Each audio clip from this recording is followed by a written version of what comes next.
제가 이제 저희 교회 처음 와서 설교했던 말씀이 깨어 기도합시다라는 말씀입니다. 혹시 기억하실지는 모르겠지만 그 설교의 내용이 어떤 내용이었냐면 우리가 깨어있지 않으면 가룟 유다와 같이 넘어질 수 있다라는 내용이었습니다. 예수님의 수제자였던 베드로도 예수님께서 기도하실 때 잠들었기 때문에 넘어졌습니다. 그러나 가룟 유다와 이 베드로의 차이는 언약의 말씀을 기억을 했느냐 안 했느냐 그 차이였습니다. 말씀을 기억했을 때 베드로는 다시 회복될 수가 있었습니다. 오늘 나눌 말씀도 비슷한 맥락이 될 것 같습니다. 우리가 이 세상을 살아가면서 절대 놓치지 말아야 할 것들이 있는데 그 중에 하나가 하나님을 향한 절대적인 믿음입니다. 험악한 세상에서 저와 여러분이 믿음만큼은 절대로 포기하지 않기를 소망합니다. 오늘 저는 히브리서 전체의 구조를 간단하게 살펴볼 것입니다. 그리고 히브리서를 받아보는 수신자들의 상황을 통해서 히브리서가 어떤 목적으로 기록되었는지 생각하기를 원합니다. 그리고 오늘날 이 글을 읽고 있는 우리들의 상황에 적용을 하고 본문의 11장 1, 2절의 말씀을 통해 저와 여러분이 어떠한 믿음의 삶을 살아가야 할지 생각하고 우리 자신을 되돌아보는 시간 되기를 원합니다. 오늘 말씀이 저와 여러분에게 하나님의 큰 위로 임하는 시간 되기를 소망합니다. 많은 사람들은 이 히브리서를 교리책이라고 이야기를 합니다. 교리적인 성격이 강하지만 히브리서를 기록한 저자는 교리를 전달하는 것이 아니라 핍박받고 있는 유대 그리스도인들에게 강력한 하나님의 권면의 목적으로 이 성경을 쓴 것입니다. 경고의 메시지와 함께 이 기독교의 그 교리를 설명하고 있습니다. 1장에서 저자는 예수님의 우월한 신성에 대해서 이야기를 합니다.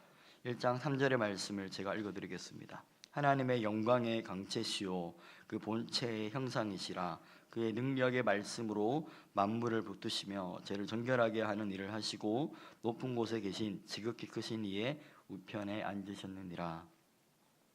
히브리서의 전체 단락에서 1장은 천사보다 뛰어나신 그 하나님의 우월한 신성에 대해서 이야기를 합니다. 2장에서는 예수님의 온전한 인성에 대해서 말합니다. 건물을 세우기 전에 예수님의 신성과 인성을 설명하면서 기초를 탄탄하게 다지는 그 작업을 하는 것입니다. 2장에서 예수님의 인성에 대해서 설명을 하고 있지만 2장 1절부터 4절까지의 내용은 경고의 메시지가 나타납니다. 그리고 히브리서 전체의 결론 부분인 10장에서 13장까지의 내용이 경고와 함께 이 겉면의 메시지가 반복해서 나타납니다. 3장에서 9장까지의 중심 내용을 살피면 대제사장과 희생제사라는 큰 주제를 가지고 옛 언약과 새 언약을 서로 비교합니다. 그러면서 예수 그리스도만이 유일하고 영원한 완전한 대제사장인 것과 예수님의 희생제사만이 완전한 희생제사임을 설명을 합니다. 그리고 그 중간중간에 경고를 포함한 겉면의 메시지가 등장하는 것입니다. 히브리서의 수신자는 유대교에서 개종한 유대 그리스도인들입니다. 사도행전을 조금만 살피면 초대교회가 유대교로부터 당했던 핍박이 얼마나 심각했는지 쉽게 알 수 있습니다. 사도들이 당했던 투옥, 스데반의 순교, 사울의 핍박, 바울의 선교 여행 중에 유대인들로부터 당했던 순환 등 이런 것들을 통해서 당시 유대교의 핍박이 매우 심각했다라는 것을 알 수 있습니다. 유대교로부터 개종한 그리스도인들은 이러한 현실적인 문제에 부딪혔습니다. 유대교와 타협 아니면 유대교로 다시 돌아가려는 그 유혹이 매일매일 그들에게 다가왔을 것입니다. 유대교에서 누렸던 그 편안함과 안락함에 대한 미련이 있었을 것입니다. 고난에 대한 두려움이 매일매일 엄습했을 것입니다. 히브리서는 위기에 빠진 유대 그리스도인 공동체를 위한 목회적 겉면의 편지입니다. 당시 사회를 생각해 보면 유대인에게서 개종한 그리스도인들이 끝까지 신앙의 순수성을 지켜나가는 것은 절대 쉽지 않았습니다. 마음만 먹으면 언제든지 진리를 외면하고 타협할 수 있었기 때문입니다. 데이비드 웰스라는 신학자가 있습니다. 신학 실종이라는 책을 썼는데 거기서 현대교회는 현대성에 심각하게 오염되어 현대 문화의 감성과 그리스도의 진리를 맞바꾸었다, 그렇게 설명하고 있습니다. 교회는 세상의 영향을 받아서 하나님 중심 대신에 자아 중심적이 되었고 성경의 진리 대신에 심리치료 테크닉, 기업 경영의 테크닉에 의존하는 교회가 되었다고 경고하고 있습니다. 진리를 다시 회복하여 세상과 구별되는 교회다운 교회로 개혁되지 못한다면 교회가 잠깐은 번성하고 있는 것처럼 보이지만 결국은 교회가 무너지게 될 것이다 라고 말합니다. 저와 여러분의 신앙은 어떠합니까? 하나님의 중심보다 자아 중심의 예배를 드릴 때가 있지는 않은가요? 하나님의 필요보다 우리의 필요를 더 중요하게 생각하는 경우가 있지는 않습니까? 하나님의 언약을 중시하는 그 예배보다 초자연적인 체험, 신비적인 체험을 더 중요하고 하게 생각하고 감각을 의지하며 나아가지는 않습니까? 저와 여러분도 하나님을 믿는다고 하지만 얼마든지 세상과 타협하며 하나님을 섬길 수 있습니다. 히브리서 기자는 경고하고 있습니다. 너희들이 지금 구원을 온전히 이루었다고 생각하지 마라. 옛날 출애굽 백성들이 애굽에서 구원을 받았지만 끝까지 순종하지 아니함으로 안식에 들어가지 못했다고 경고하고 있습니다. 히브리서 4장, 5장, 6장에서 불순종이라는 이 모티브를 가지고 유대인 그리스도인들에게 영원한 안식에 들어가지 못할 수 있음을 경고하고 있다는 것입니다. 유대교와 타협하지 말고 그들에게 돌아가지 마라. 그런데 이 경고의 주된 목적은 심판이 아니라 목회적 겉면의 경고입니다. 우리가 오늘 살펴볼 11장 바로 앞에 10장 26절에서 31절에 보면 경고 메시지가 나타나는데 그 경고로 그냥 끝내지 않습니다. 39절에서 저자는 우리는 뒤로 물러나서 멸망하는 자들이 아니고 우리는 믿음을 가져 영혼을 보존하는 자들이다 라고 말합니다. 불순종의 위험을 이야기하지만 아직 우리는 멸망하지 않았다 라고 이야기하는 것입니다. 그리고 저자는 11장 1절과 2절에서 믿음의 특징을 실제적인 삶 속에서 어떻게 나타내야 하는지를 두 가지로 설명했습니다. 히브리서 1장 1절 말씀을 제가 읽어드리겠습니다. 믿음은 바라는 것들의 실상이요 보지 못하는 것들의 증거니. 여기서 우리가 주목해야 할 단어가 있습니다. 실상으로 번역된 히포스타시스라는 용어입니다. 이 히포스타시스라는 이 용어는 객관적 용어의 의미로 실상이라는 말로 번역될 수도 있지만 주관적 용어의 의미인 확신으로도 번역할 수 있습니다. 둘 다 가능한 번역입니다. 저자는 이 두 가지를 모두 열어놓기 위해서 이 히포스타스라는 이 용어를 사용한 것 같습니다. 그런데 문제는 이것을 이제 우리말로 번역하는 과정에서 어려움이 있는 것입니다.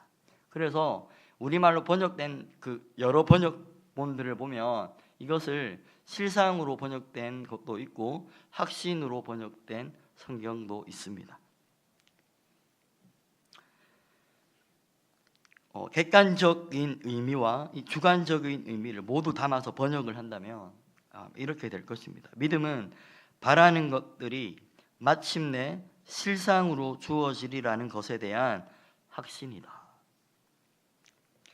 믿음에 대한 두 번째 설명은 보지 못하는 것들의 증거이니라고 했습니다. 보지 못하는 것들은 아직 실체로 주어지지 않은 미래적인 것으로 생각할 수 있습니다. 그리고 인간의 능력으로는 인지할 수 없는 초월적인 것을 두고 말하는 것일 수도 있습니다. 증거로 번역된 이 엔켈로스는 1절에 히포스타시스를 부연 설명하고 있는 것입니다. 1, 2절의 말씀을 제가 다시 다 풀어서 의역을 해서 번역해 보겠습니다.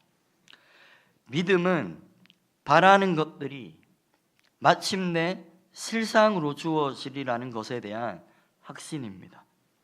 확신은 아직 실상으로 주어지지 않은 미래적인 것이 증거되는 결과를 가져오는 것입니다. 또한 인간의 능력으로는 인지할 수 없는 초월적인 것이 증거되는 결과를 가져오는 것입니다. 다시 한번 이야기해 드릴게요. 믿음은 바라는 것들이 마침내 실상, 객관적인, 모든 사람이 알 수 있는 객관적인 실상으로 주어지리라는 것에 대한 주관적인 확신입니다. 이 확신은 아직 우리 모두가 알 수 있는 실상으로 주어지지 않은 미래적인 것이 증거되는 결과를 가져오는 것입니다. 또한 인간의 능력으로는 인지할 수 없는 초월적인 것이 증거되는 결과를 가져오는 것입니다. 그리고 이 선진들이 이로써 증거를 얻었다고 했습니다. 선진들이 인정을 받았다라는 것입니다.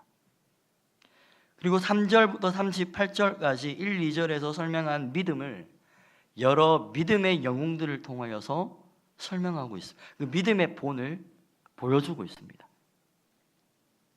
단지 심리적 차원에서 확신이 아니라 믿음의 선진들의 확신은 행함을 통해 아직 보여지지 않은 믿음의 실체가 모든 이들이 알 수 있도록 객관적인 실체로 나타났습니다. 미래적이고 보이지 않은 그 실체에 대한 확신은 시험과 시련을 인내할 수 있는 동기가 됩니다. 그리고 결단과 함께 믿음의 적극적인 행동을 가능하게 합니다. 우리가 믿는 믿음은 여러분만의 믿음이 아니라 모든 사람들이 동감할 수 있는 믿음입니다. 사실 믿음이라는 것이 남들이 볼 때 굉장히 수상적이다라고 생각할 수 있지 않습니까? 그러나 믿음을 바라보고 나아가면서 현실에서 경험되는 고통은 세상 사람들이 바라볼 때는 굉장히 구체적으로 다가옵니다. 그래서 사람들은 믿음의 실체를 보기 전에 포기하는 것입니다. 타협하는 것입니다. 하나님을 바라보고 즐거워하는 이 믿음의 실체를 얻기까지 우리는 인내할 수 있어야 합니다. 이러한 믿음의 인내가 우리가 바라보는 것들의 그 실체를 증거하는 것입니다. 입증하는 것입니다. 믿음의 본을 보여준 선진들을 한번 살펴보기를 원합니다.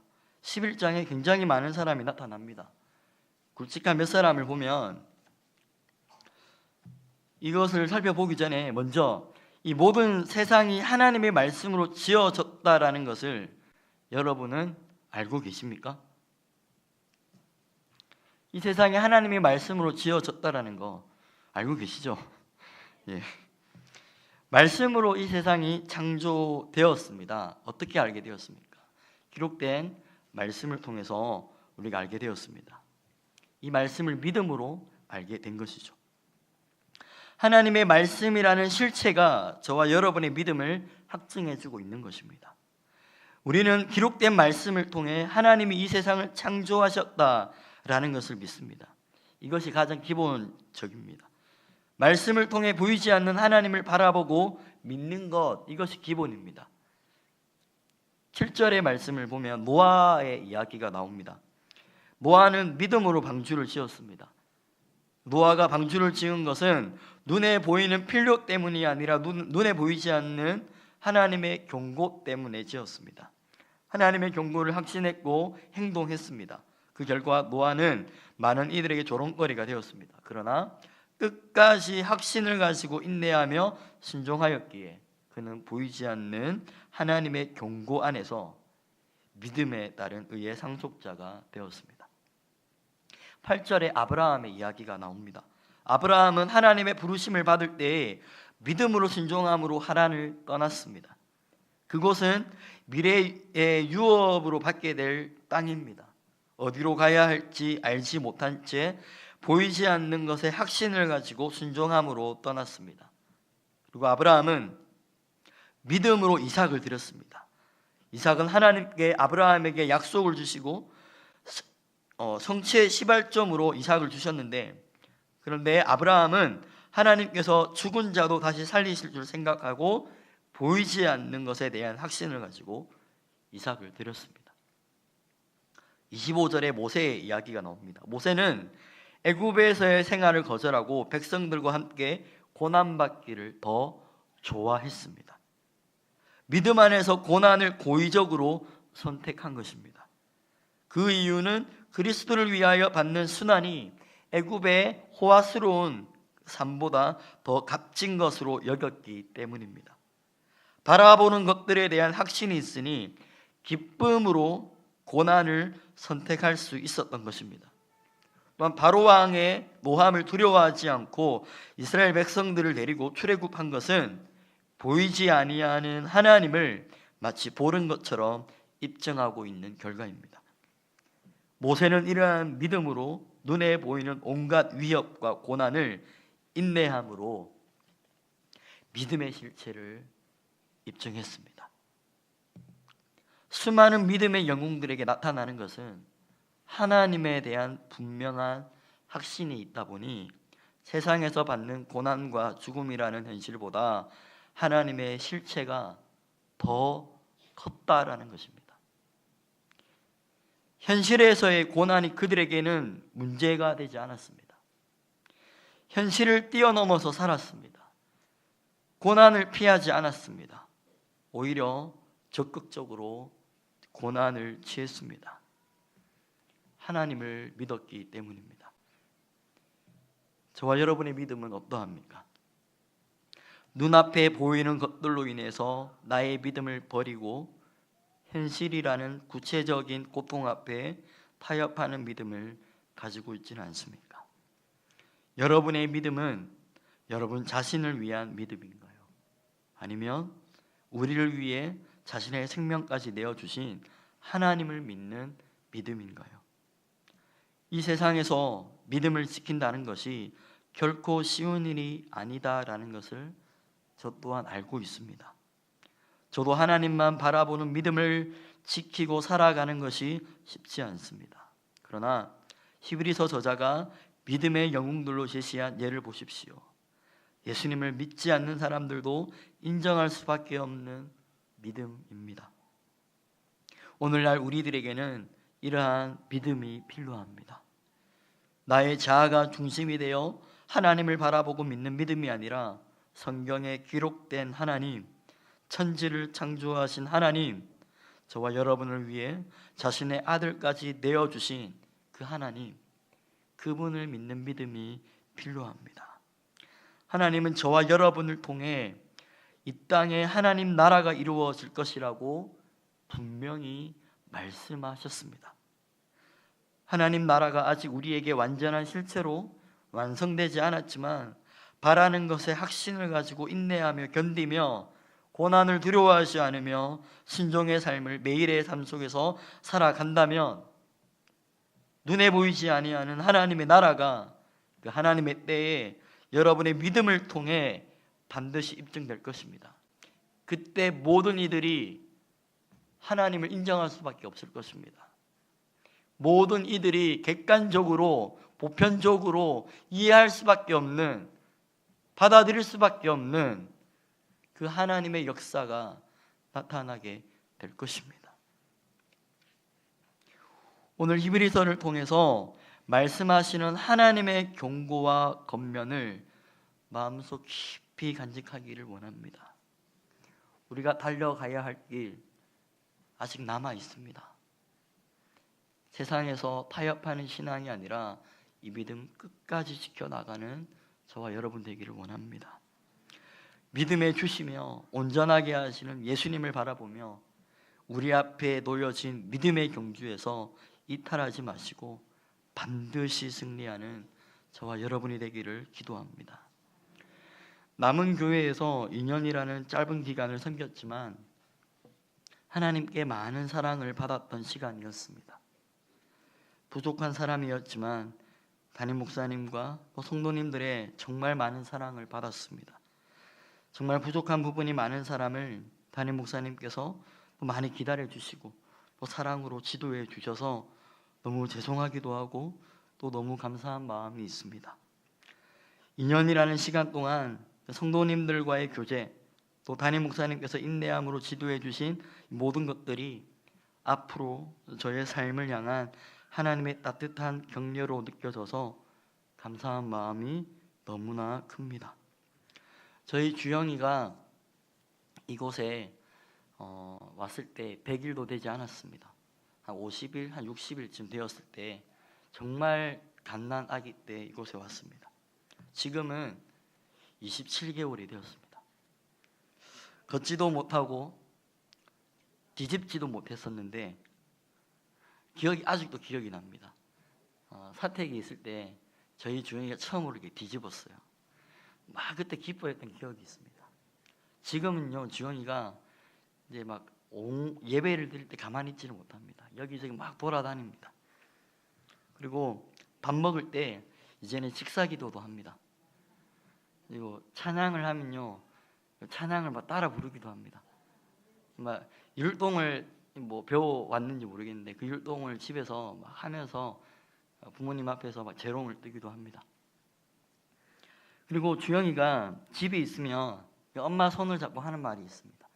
교회 이런 말을 합니다. 교회에 이제 가고 싶어하는 마음이 있는 것 같아요. 집에 있으면. 그만큼 성도님들이 우리 주영이를 굉장히 많이 예뻐해 주셨다라는 것 같습니다. 2년 동안 부족한 저희 가정을 사랑해 주셔서 너무나 감사했습니다. 저는 오래전부터 선교에 대한 마음을 가지고 있었습니다. 얼마 전부터 하나님께서 저희 가정에 조금씩 놀라운 변화를 주셨습니다. 하나님을 향한 예배를 회복시켜 주시고 또 그리고 선교를 위해 한 마음이 되어 저희 가정이 기도하기 시작했습니다. 사실 저희 아내가 저와 결혼을 했지만 선교 나가는 것을 굉장히 두려워했던 사람입니다. 그런데 하나님께서 닫혀있던 마음을 활짝 열어주셨습니다. 이제는 저희 가정이 선교를 위해서 진심으로 함께 기도하고 정말 마음을 오픈해서 나누는 그런 부부가 되었습니다. 중학교 때 선교에 대해 아무것도 모르고 선교사가 되겠다고 그냥 울면서 기도했던 기억이 있습니다. 지금까지도 그 기도가 변치 않고 여전히 계속해서 그 기도가 나오고 있습니다. 앞으로의 저의 삶에 어떤 삶이 펼쳐질지 모르지만 부르심의 확신을 가지고 믿음의 인내를 가지고 이 길 걸어가기를 원합니다. 오늘 말씀에 나타나는 수많은 선진들의 믿음의 그 본이 있기에 위로를 얻습니다. 그리고 힘을 얻습니다. 오늘 오전에 목사님께서 해주신 말씀에 많은 은혜를 받았습니다.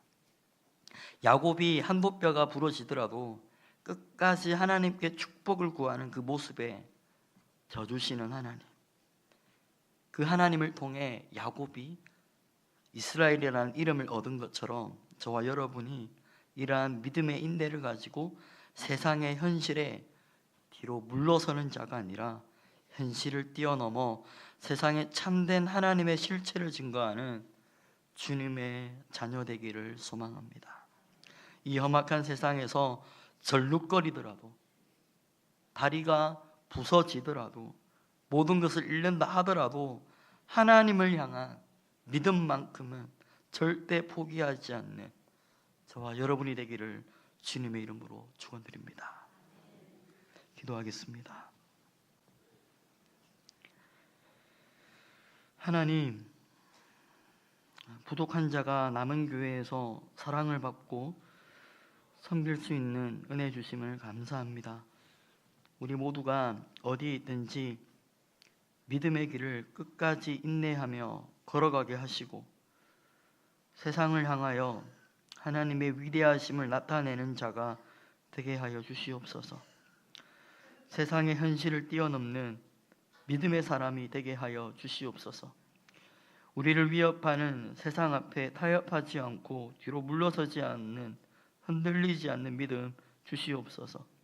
많은 믿음의 선진들과 같이 다른 것 다 잃어도 하나님 잃지 않는 저희들 되게 하여 주시옵소서. 주께서 항상 함께 하여 주실 것을 믿으며 이 모든 말씀 예수님의 이름으로 기도드렸습니다.